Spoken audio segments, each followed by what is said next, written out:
ओम नमो भगवते वासुदेवाय। युधिष्ठिर बोले, श्री कृष्ण, आपने शुभ कारणी सफला एकादशी का वर्णन किया है। कृपा करके शुक्ल पक्ष की एकादशी का महत्व बतलाइए। उसका क्या नाम है, कौन सी विधि है तथा उसमें किस देवता का पूजन किया जाता है? भगवान विस्तार पूर्वक बताएं।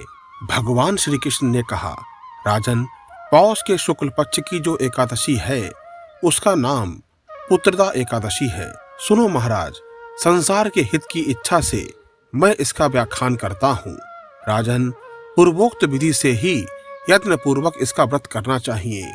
जैसे समस्त एकादशियों का व्रत निष्ठा पूर्वक और विधि विधान से रखा जाता है, ठीक उसी प्रकार इस व्रत का भी पालन करना चाहिए। इसका नाम पुत्रदा है। ये सब पापों को हरने वाली उत्तम तिथि है। समस्त कामनाओं तथा सिद्धियों के दाता भगवान नारायण इस तिथि के अधिदेवता हैं। चराचर प्राणियों सहित समस्त त्रिलोकों में इससे बढ़कर कोई दूसरी तिथि नहीं है। इस एकादशी की कथा इस प्रकार है। पूर्व काल की बात है। भद्रावतीपुरी में राजा सुकेतुमान राज्य करते थे। उनकी रानी का नाम चंपा था। राजा को बहुत समय तक कोई वंशधर पुत्र की प्राप्ति नहीं हुई। इसीलिए दोनों पति पत्नी सदा चिंता और शोक में डूबे रहते थे। राजा के पितर उनके दिए हुए जल को शोकोच्छ्वास से गर्म करके पीते थे। राजा के बाद और कोई ऐसा नहीं दिखाई देता जो हम लोगों का तर्पण करेगा। ये सोच समझकर पितर दुखी रहते थे। एक दिन राजा घोड़े पर सवार होकर गहन वन में चले गए। पुरोहित आदि किसी को भी इस बात का पता नहीं था। मृग और पक्षियों से सेवित उस सघन कानन में राजा भ्रमण करने लगे। मार्ग में कहीं सियार की बोली सुनाई पड़ती थी तो कहीं उल्लुओं की। जहां तहां रीछ और मृग दृष्टिगोचर हो रहे थे। इस प्रकार घूम घूम कर राजा वन की शोभा देख रहे थे। इतने में दोपहर हो गया। राजा को भूख और प्यास सताने लगी। वे जल की खोज में इधर उधर दौड़ने लगे। किसी पुण्य के प्रभाव से उन्हें एक उत्तम सरोवर दिखाई दिया, जिसके समीप मुनियों के बहुत से आश्रम थे। शोभाशाली नरेश ने उन आश्रमों की ओर देखा।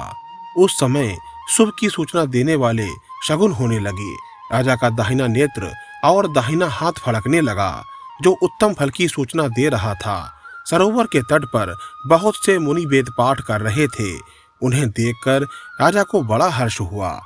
वे घोड़े से उतरकर मुनियों के सामने खड़े हो गए और पृथक पृथक उन सबकी वंदना करने लगे। वो मुनि उत्तम व्रत का पालन करने वाले थे। जब राजा ने हाथ जोड़कर बारंबार दंडवत प्रणाम किया, तब मुनि बोले, राजन, हम तुम पर प्रसन्न हैं। राजा बोले, आप लोग कौन हैं? आपके नाम क्या हैं तथा आप लोग किस लिए यहाँ एकत्रित हुए हैं? यह सब सच सच बताइए। मुनि बोले, राजन, हम लोग विश्वदेव हैं। यहाँ स्नान के लिए आए हैं। माघ निकट है। आज से 5वें दिन माघ का स्नान आरंभ हो जाएगा।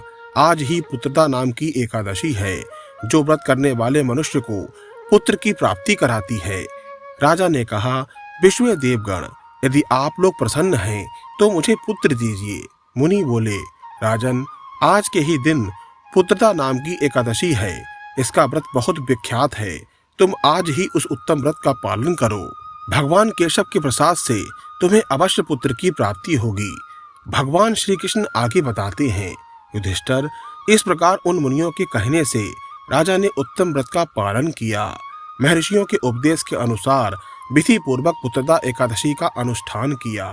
फिर द्वादशी को पारण करके मुनियों के चरणों में बारंबार मस्तक झुकाकर राजा अपने घर चले आए। तदंतर रानी ने गर्भ धारण किया। प्रसव काल आने पर पुण्यकर्मा राजा को तेजस्वी पुत्र प्राप्त हुआ, जिसने अपने गुणों से पिता को संतुष्ट किया। वे प्रजाओं का पालक हुआ। इसलिए राजन, पुत्रदा का उत्तम व्रत अवश्य करना चाहिए। जो व्यक्ति निःसंतान है, जिनके पुत्र नहीं है, या जिन व्यक्तियों के संतान नहीं है, उन्हें इस उत्तम व्रत का अवश्य पालन करना चाहिए। यदि कोई व्यक्ति इस व्रत का विधि विधान से और सच्चे मन से पालन करता है तो निश्चित ही उसे संतान की प्राप्ति अवश्य होती है। जो मनुष्य एकाग्रचित होकर पुत्रदा एकादशी का व्रत करते हैं, वे इस लोक में पुत्र पाकर मृत्यु के पश्चात स्वर्गगामी होते हैं। इस महत्व को पढ़ने और सुनने मात्र से अग्निष्टोम यज्ञ का फल प्राप्त होता है। बोलो एकादशी महारानी की जय हो। ओम नमो भगवते वासुदेवाय नमः। ओम श्री विष्णवे नमः। आइए एकादशी व्रत की विशेषताएं और लाभ के बारे में चर्चा करते हैं। वर्ष भर की सभी एकादशियां अनेक पापों का नाश करने वाली मानी जाती हैं। इस दिन भगवान विष्णु का पूजन तथा विधान करने से पुण्यों की प्राप्ति होती है। एकादशी का दिन पितरों को मुक्ति के लिए बहुत खास है, क्योंकि जिन पितरों को मोक्ष प्राप्त नहीं हुआ है उनके लिए इस दिन का व्रत महत्वपूर्ण है। ऐसी मान्यता है कि एकादशी व्रत की कथा सुनने मात्र से ये उपवास करने वालों का यश वैभव संसार में फैलता है। एकादशी के दिन श्री नारायण की पूजा करने के लिए नारियल, नींबू, नैवेद्य, ऋतुफल आदि वस्तुओं को एकत्रित करके इससे विष्णु जी का पूजन करने तथा रात्रि जागरण करने से सभी तरह के पापों और संकटों से मुक्ति प्रदान होती है। जीवन में खुशियों का संचार होता है। एकादशी व्रत करने वाले भक्तों पर श्री विष्णु की असीम कृपा होती है और वो मोक्ष के द्वार पर पहुंच जाता है। एकादशी का व्रत करने मात्र से जन्म जन्मांतरों के पापों से मुक्ति मिल जाती है। यह एकादशी सभी पापों को नष्ट करने वाली मानी गई है। वर्ष भर में आने वाली सभी एकादशी के व्रत को अत्यंत पवित्रता के साथ और निष्ठा के साथ करना चाहिए, जो कि परिवार को सारे कष्टों से मुक्ति दिलाती हैं। एकादशी की रात्रि को सोना नहीं चाहिए। इस व्रत में पूरी रात जागकर भगवान श्री विष्णु की भक्ति करनी चाहिए, उनके नामों का जाप करना चाहिए, कीर्तन करना चाहिए। इससे श्री भगवान प्रसन्न होकर अपने भक्तों पर कृपा करते हैं।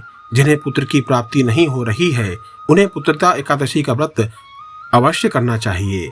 इससे पुत्र की प्राप्ति भी संभव हो जाती है। यदि आपको हमारे वीडियो अच्छे लगते हैं तो कमेंट में श्री राधा वल्लभ श्री हरिवंश अवश्य लिखें।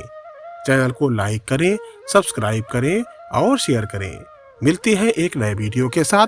तब तक के लिए आप सभी को इस दास का जय जय श्री हित हरिवंश।